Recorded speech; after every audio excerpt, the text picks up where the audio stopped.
init ba ng summer nyo? Nako, papainitin pa natin lalo yan dito sa IGMA Live Web Chat. Si Mark Heras po ito. Parating na po si Rian, pero sa ngayon dahil alam ko nag-antay kayo na matagal, mag-chat muna tayo, ha?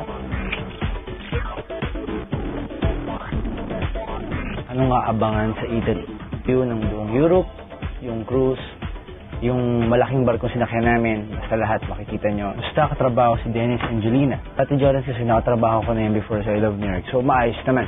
Tapos si Dennis, masarap kasama kasi steady siya at saka mabait. Hi, Mark! Hi, Ramos! Ayan. Ramos, ang dami nag-aantay. Hi, guys! How do I feel na kontrabida ako sa Acero? Hindi naman exactly kontrabida, pero yung role ko, sobrang meaty niya. Ang dami lang talagang mangyayari, pero makikita mo pa rin yung kabaitan ng character ko. Idol mo ba si Binoy? Kasi parehas kayong tawag na bad. Actually, oo. Ever since. Ever since when? Hindi pa ako dito. Kumusta daw yung shooting sa Europe? Sobrang okay, kasama si Mark eh. Pero Mark, totoo ba yung sinasabi mo sa Showbiz Central na maaari mong ligawan si Ramos? Si Rian ba? Pwede. Ha, nakikinig ako.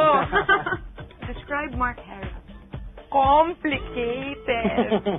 Bilang isang girl, sa tingin ko, maraming girls na nagkakagusto kay Mark dahil ganun yung kamandag niya. Fun to be around. Kahit hindi niya ako pinapansin, at katabi ko lang siya, doon siya nakatingin, masaya pa rin ako kasi katabi ko siya. Hi, Rian and Mark. Na-develop na ba kayo?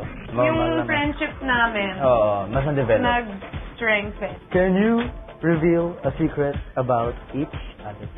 Kahit bad boy pa ang tawag sa kanya, napaka-good boy. Malakas siyang kumain ng junk food. Rian, kung manliligaw ba sa'yo si Mark at this moment, ano ang magiging sagot mo? Bawal NR. Wow! Depende kung ano yung ginawa niya when he's making ligaw. Makaka-apekto ba sa desisyon mo ang pagiging chick boy ni Mark sa sakaling ligawan ka niya?